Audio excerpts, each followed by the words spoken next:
So Ben and Mark here.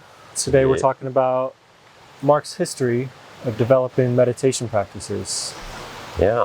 and what gives him what feels like experience and competency to talk about this subject. The right to talk about it, right? To be authentic, to say, oh, I'm not a beginner in this space, right? That it's just because you're in Sedona doesn't mean you've got, an open, attuned consciousness. Mm-hmm. So it wasn't here that I, came upon my, awakening and journey into the deeper space of the heart. Mm-hmm. Yeah. So, I mean, life circumstances bring you to a point. In many cases, a lot of people have pain. In my case, it was what brought me to meditation was family pain. It's like, or it was me that was the pain. I wasn't being as settled as I needed to be as I dealt with certain members or activities. It wasn't, I won't say even members of the family. It was really dynamics of the family that where I needed some additional emotional intelligence. And it was a psychologist that said, oh, I remember going to him and saying, I need to be more like Gandhi, more like Mother Teresa. I didn't know the word meditation. It's like, I just felt that I needed to have this steadfastness, to handle situations that I wasn't handling as well as I could have. And so he says, you need Adyashanti. And I was like, well, what's Adyashanti? He's like a meditator on the East Coast. So I looked up Adyashanti and went to a week-long quiet retreat. I was like, oh, okay. This is what it's about, getting a little bit more balanced, at least dialing down some of the mental chatter, and that was the start. And then, then within a month, like the field or divine wanted me to go a little further. And an Indian friend I was playing tennis with said, hey, Mark, you happen to care to join us for a little training on meditation? And I was like, sure, that sounds right up my alley. And I had no idea, but it was the beginning of 15 years of a deep spiritual practice. These guys were not, it was straight up Hyderabad, India, deep practice, Sri Ramchandra consciousness. And it was PhD level stuff, meaning that it was not, meditation light. It was essentially 3 hours of meditation a day that we were into. I call it cross training now, because it was not just meditating, it was prayer, meditation, purification. It was a systematic movement toward enlightenment for what we called householders. So you didn't have to go to an ashram. You could be in the life, in this case, Silicon Valley, working, but you began your day with certain practices and you ended your day with certain practices to help you move higher in consciousness. Yeah, it was really worthwhile, and it was very helpful for a lot of reasons, right? Yeah. There's a few questions I have. One of them, I'll quickly go to this one actually. People mistake purification practices, meditation practices, and prayer. People think if you're sitting down and closing your eyes, you're meditating. Yeah. But there's different agendas, intentions, and different results you're trying to get with that. Right. And so most people, like, it's just kind of like the breath too. Oh, I breathe, therefore I'm doing fine. And it's like meditation too. Oh, therefore I sit in a nice spot like this and try and get quiet, and oh, that's good. Well, yeah, it can be helpful to have some intention, but it's also good to have, like with anything, some real training and some coaching that helps you do it right. Competency, right? To build that competency further. And even me, we call them abhyashis, which are those on a spiritual path, need some continued coaching to refine it, to move higher through these different knots or different capacities to move higher in one's consciousness. What areas would a coach correct with you versus another person? What would a coach be able to do? Yeah, that's good. I mean, well, first, there's a systematic way. So a coach, it's very difficult to go. I mean, maybe there are some coaches that would be able to say, oh, you're having a problem with this, let's do this. Some clairvoyance. Some clairvoyance they can see. But, it's also good to know, like if you have OCD, I have a friend with OCD, and a single pointed focused meditation is not good for someone with OCD. That's building more beta brain waves and making one more, whereas as an alpha meditation that is kind of an open focus, a more Zen sort of thing would be very healthy, right? Building the coherent alpha brain waves. So knowing what your tendencies are and knowing then what practice might be better for you is one way to develop it.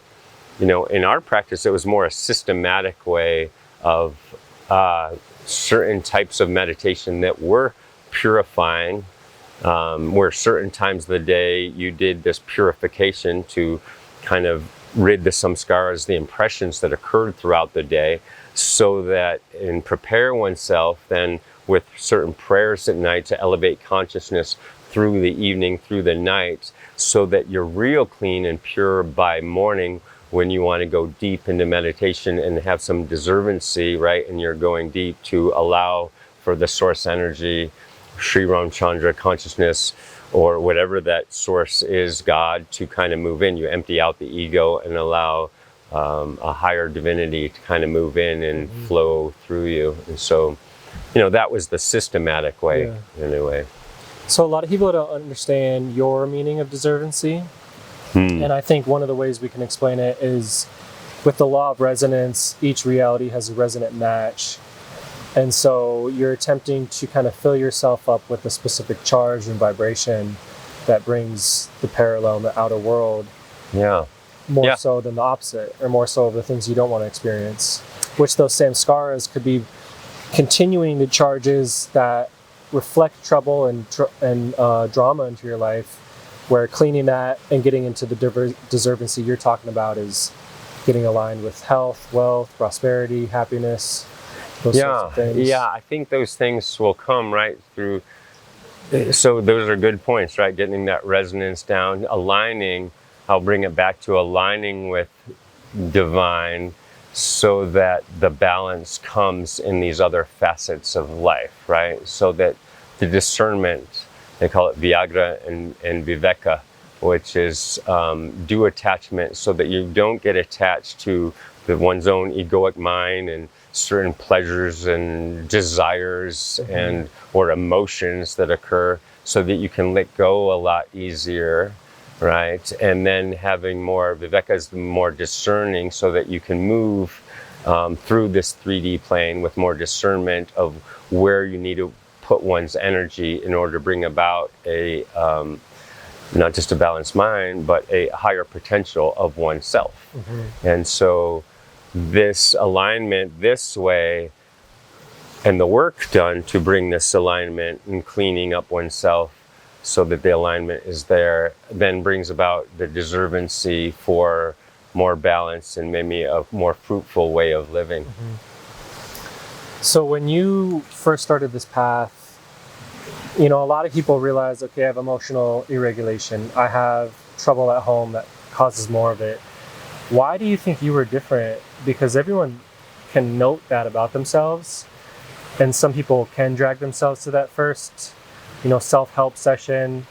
How were you able to, what do you think you had that made you go farther and farther in this path? It's not usual. That's such a great question. I like that you asked that one, because someone that maybe many people are familiar with is David Goggins, right? And who came from as a cockroach sprayer and goes, man, I don't want this life. So you have to have a big why, right? To go, man, this life I have is not good. And the word that comes to mind that he had, and that I actually had, and you can build, was grit. That, you're gonna have to, that it's are you a 1 marshmallow now, versus a 2 marshmallows tomorrow? Like recognizing that there's value in the long view, in doing the work that may not pay off right away, grabbing that cookie, grabbing that, the TV show that makes you feel balanced, or the drug that makes you okay, but doing the work that long term is going to bring that contentedness and that more balanced way of being, and maybe some financial reward, whatever it is, right? To my kids, I say, hey, it may bring you a better spouse. I keep threatening them, like, hey, up your consciousness so that you can marry up in the world. And we say it to be funny, but at the same time, it's true. We want to have, when we can bring about our own consciousness, we can attract more conscientious people, more conscious people around us.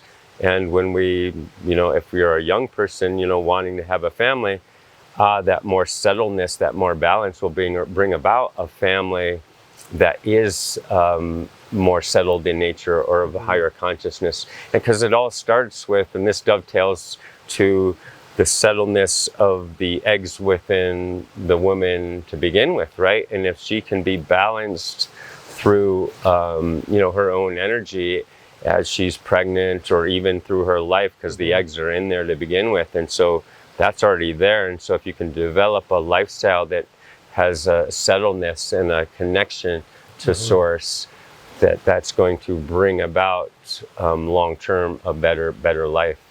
So is that a fair? But grit is what it came down to, in recognizing that, it's a hormetic stress, that meditation, just like working out, or just like yoga, or just like sprints, or these things that we call are good for us on the health front. Meditation is initially a hormetic stress, dealing with one's own ego and saying, no, don't think, come back to the heart, or come back to the purification, whatever the meditation is, come back to this. It's saying no. It's stopping that barking dog that's saying, I want attention, I want attention. No, right. You have your place, and it's not right here. So the word you just used a bit ago was Viagra? Viagra, yeah, Viagra. And that has to do with kind of nullifying the ego's vice grip on your behavior? Or? It's about, it is, in the sense that the ego wants things, right? It gets attached to the desires, or to the emotions, or the cravings, or the whining, the victim mode, right?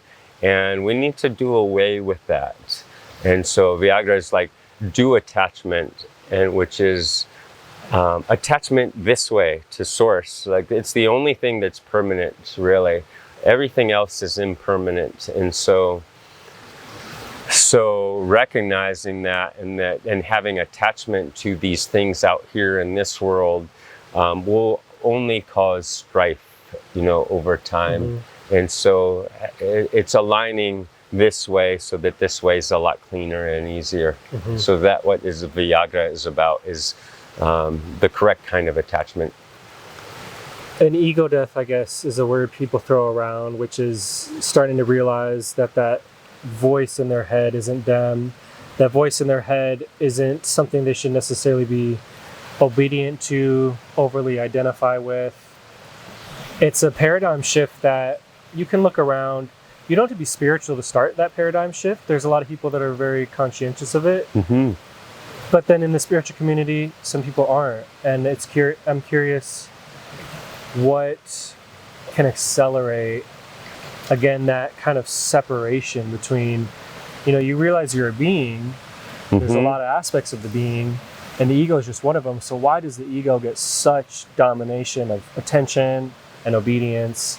What can we do to create space? I call it taming the shrew, right? That we have this thing that's created without us knowing, from when we're a child, right? These experiences that create traumas or desire. It's just the human nature, right? For it to build and go, oh, I want this, I want that. And it can be really bad at times, right? To where you are an addict, to one's own mind, or to the outside world. And Buddha and all those ascended masters learned that, taming of this shrew is necessary. I mean, it has its purpose. It can be a knight in shining armor and show up at the right time, and and help us navigate this earthly plane It's obviously here for a reason. It's here for a reason, right? But we kind of need to quarantine it or at least tame it in a way so it's not ruling us, because it is not truly us. When we pass, the ego is not there. People with near-death experiences, recognize, the consciousness is still there, that higher being, the witnesser, but the ego is somewhat gone. Mm-hmm. And so we can do that even while we're here, but it does take work. And for some, it might be more work than others, depending on what happened through one's life. And while plant medicines are popular here as a way to, bring oneself to a higher awareness, like to recognize that, wow, to see a new possibility, a new paradigm, that in my mind, at least, is not the real work. And, here in Sedona, or a lot of places, it's, becoming more natural. Let me go do plant medicine.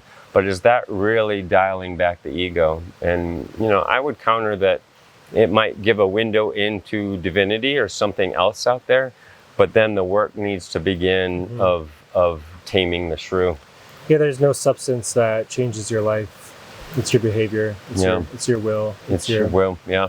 And there is if you don't mind, it's the neural feedback, some of the things that I've, when I found out about it, and biofeedback, these ways to get in touch with the body, improve the health of the body and the mind, are ways to expedite it. So neurofeedback, when done through a trained practitioner and with the right equipment, can be very effective at bringing about some alpha coherence or some dialing down certain brainwave states, high beta brainwaves. Stressful states, gets you into more flow states and relaxed states. Yep, gets you more quickly.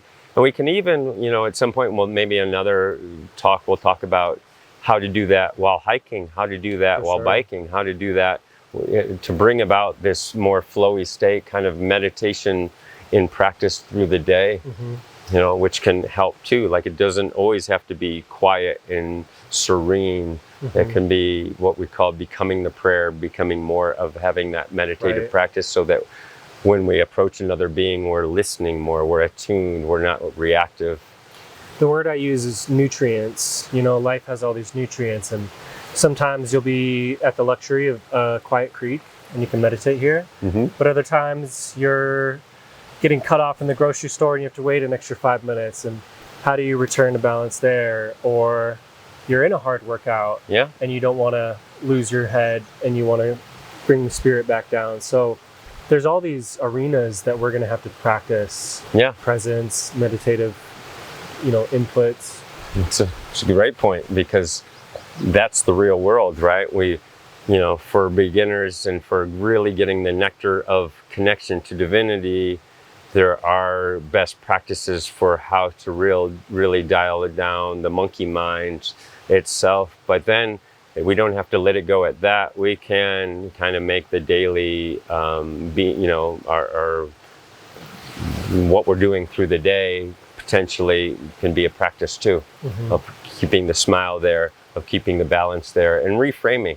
So reframing what could be a stressful situation, whether it's, standing in line when you're late for something, but don't have control over that, to, let me just be back here, sending out love, right? Sending out love to the world, sending out love to ourselves, right? And so reframing how we look at what might be a stressful situation. And it is even just discovering. It's not even just the reframe. It's, the ego is so concerned with safety. If you're late to this thing, now people won't like you and your social status drops, and it's all this control, all this fear. It's very brittle. Where when you're in meditation, in the observational space, you start to become a little more factual, a little more aware of how things really work, maybe. And then you realize, if I'm late, it's not the end of the world. And I can't get out of this situation, so let's just relax. You start to become less panicky, less desperate, less delusional, less selfish, which combine, one on their own, it isn't the worst, but combined, it turns you to just such an egoic being, so, which is very much in fallacy, not necessarily in truth. You're walking through the world kind of delusional. So meditation really helps provide a solution to this, you know? Yeah, helps dial it back, right? So that you're, so meditation is one of those. Some people start with exercise and say, oh, this is my meditation, the exercise. And we can be more deliberate with our exercise so that it does help us, right? Because it is a great start to dialing back the ego to some. It's a hormetic stress in some cases. It can balance out the nervous system a little bit, right? So that's why uprate or down regulate, right? This stretching ourselves, right, with various practices that bring about homeostasis, so that we can more quickly come to this middle point, this balance point, right? But pushing the edges so that we're, coming back, that resilience is there, coming back to where we need to be. So there's a way you can curate your lifestyle.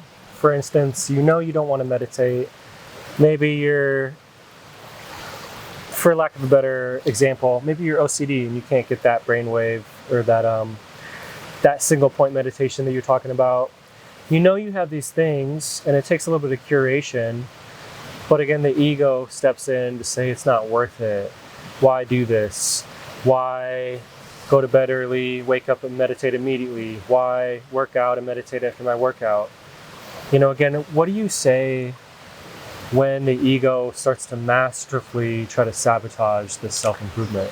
Yeah, I think this harkens back to developing any practice, right? And saying, this is going to be a non-negotiable for me. That you have to say, oh, here's the why. And so why am I doing this? What is it going to bring me? And develop your list of whys. And, if you don't have them, go online and you'll figure them out, and look for, there's a lot of whys as to why you want to be more balanced and have more self-control and agency over the mind and body, right? So develop that, take some time to write those whys down. And then it's developing the practice of, okay, this is when I'm going to, just the habit, really. It's about developing a habit. Oh, this is when I'm going to do my meditation early in the morning. Shower, and these are some best practices for meditation. We can talk about that another time, to develop the habit so that we're moving about with habits, because the brain likes to just go on autopilot with habits, whether it's brushing the teeth, whether it's, eating certain meals. It likes to have it so that it makes life easier. Relax into it. So, so 30 days will give you a habit, right? Where, okay, this is my habit at this time of day, or at this time of day, whether it's waking and doing something. So, the mind is fresh in the morning, is most capable usually and attuned, because it's just come off sleep and like, okay, what is the habit? And that's why morning practices are really healthy for people. I get my real important stuff, whether you call it exercise or meditation, on before you go into the day doing business mode, right? And so those are the things that I would encourage, is like, okay, what habit do I need to develop? And how to trigger that habit, right? What environment you want to put in place in order to trigger that habit, like having a specific meditation place that calls you when you wake out of bed. It's not the bed itself. It's a space maybe in the room or the next room that says, oh, I have set aside this space for meditation.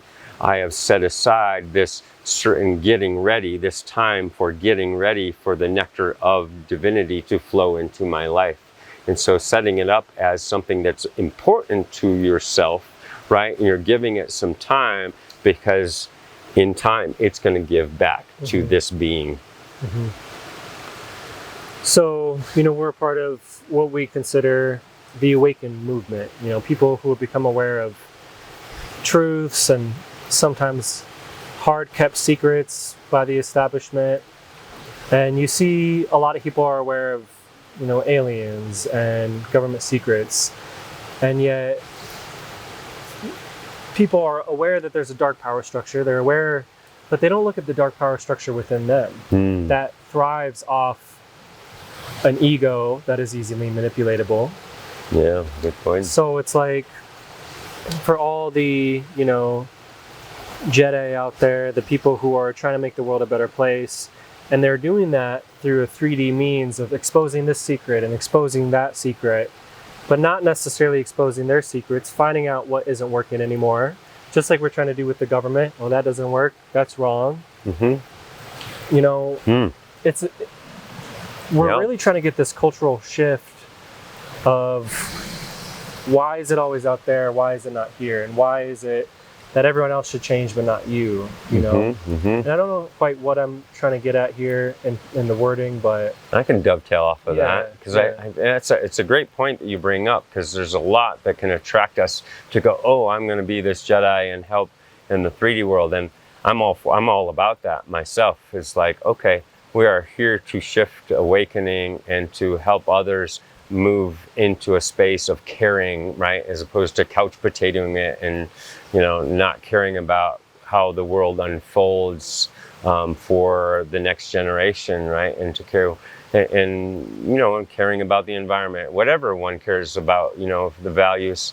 And I would just suggest that we can be working in many different planes of consciousness, both here as a warrior, if we're so called to do the work of making the world a better place, but it's not mutually exclusive from also working in the quantum field, of doing the work in the prayerful space of, okay, let me make the field a better place so that we have a collective capacity to unfurl a world that becomes better without specifics, right?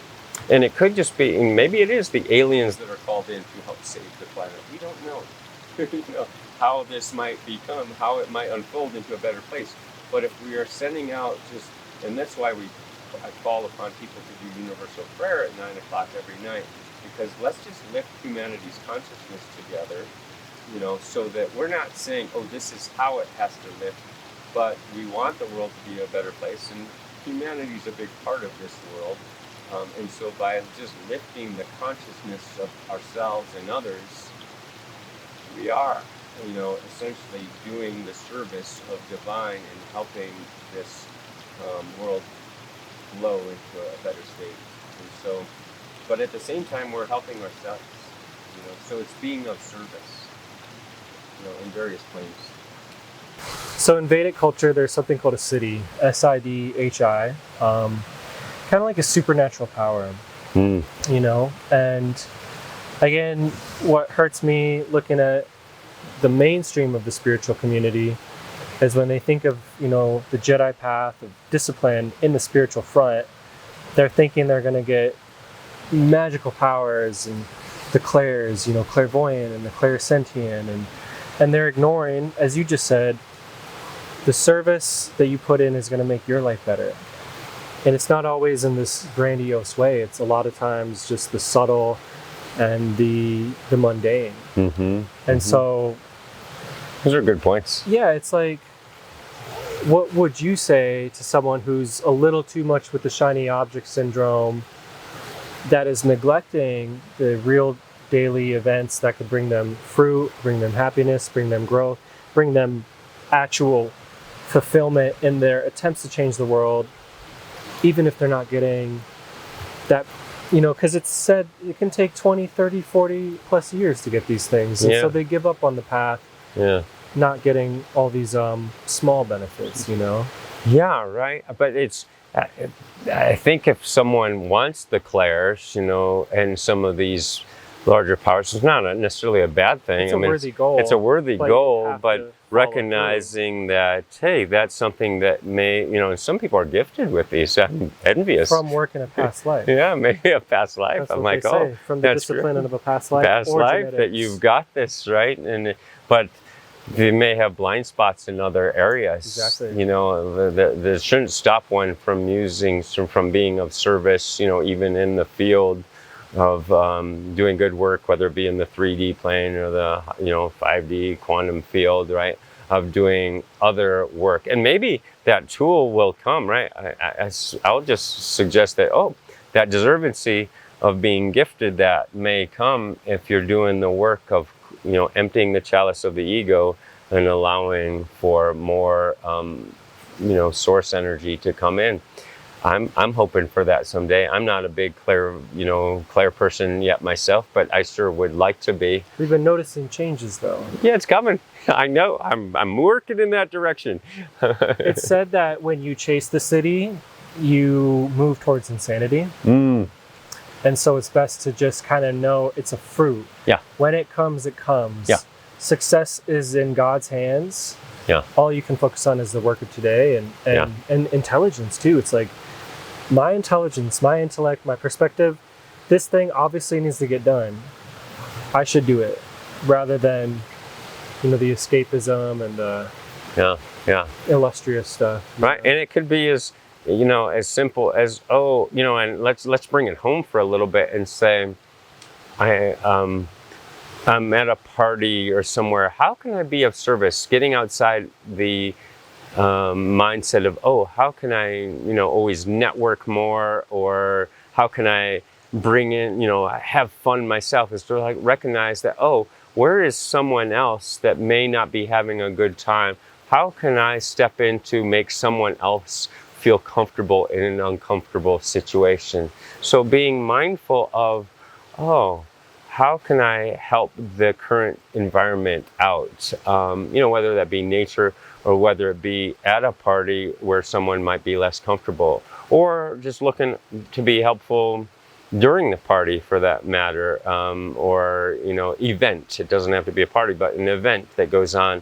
Where can I? I'm not doing anything. Let me think of where I can. And that's bringing about a certain thoughtfulness, right? Which is nice.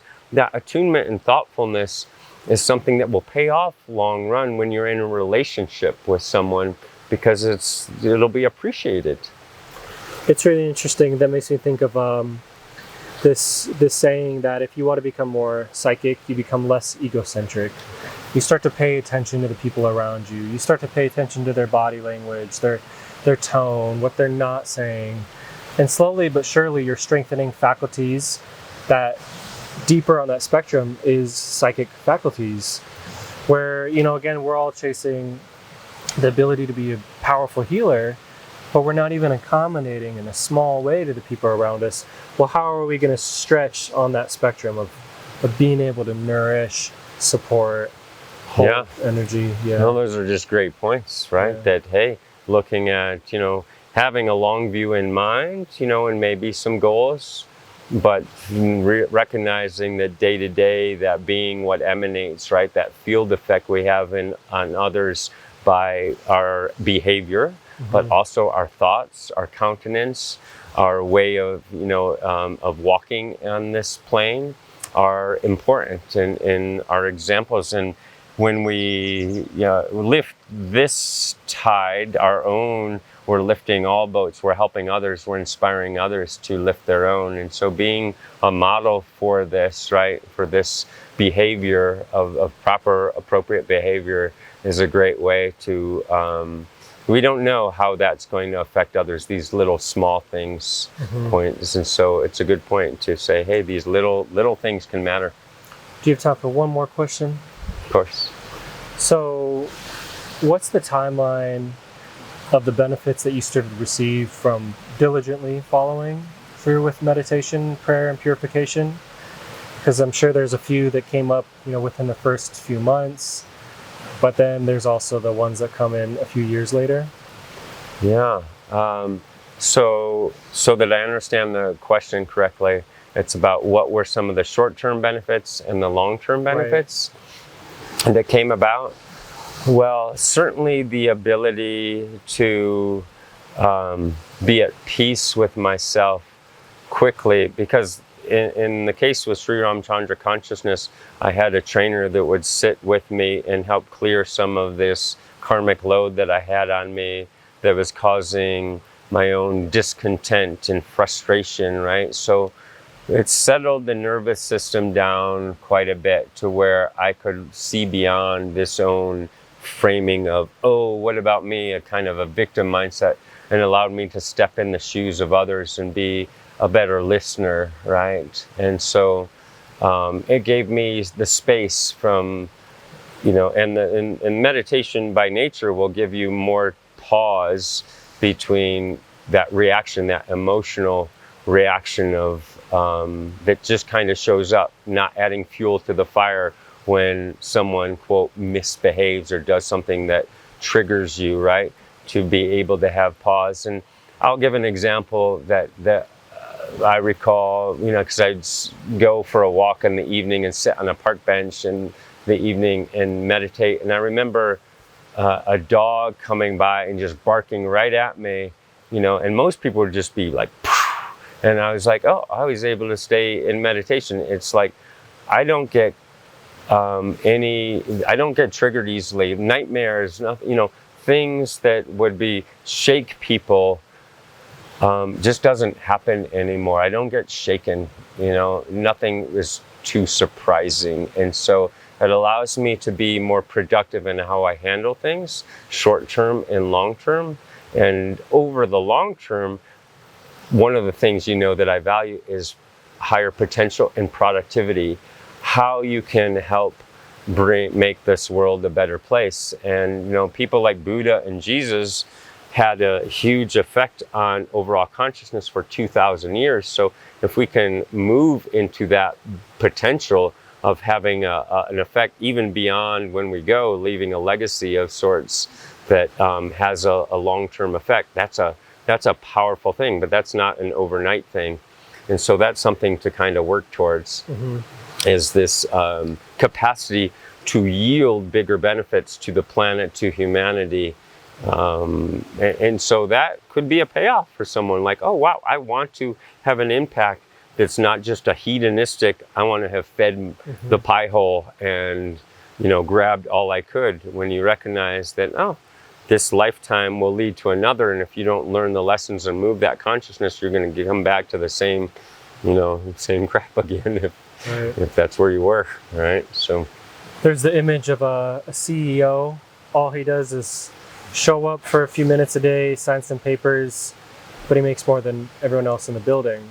And it's a testament of this long path to that place where you get this clearance, where now like abundance flows and the networking flows, and you're just in this place of higher alignment.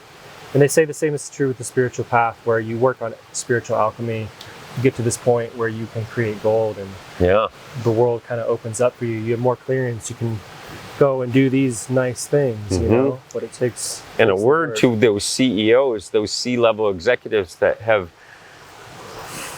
manifested some wealth, but still feel some inner missingness, right? Like, oh, really, have I made this world a better place? I've created a lot of wealth, and is it in the right direction for the right things?